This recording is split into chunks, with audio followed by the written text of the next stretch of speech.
Вечера третий этап с камином нашим – это нанесение воска. Воск мы наносим в один слой.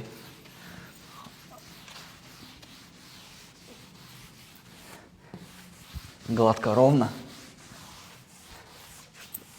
С чувством, с толком, с остановкой, как всегда. Все надо делать так. После берем кельму. Уже от воска наша фактура проявилась, травертина. После берем кельму и с усилием приглаживаем. Ну а что от этого получится, хорошо можно увидеть на этой стороне. Мы уже ее закончили. Она у нас суперски блестит. Эффект природный.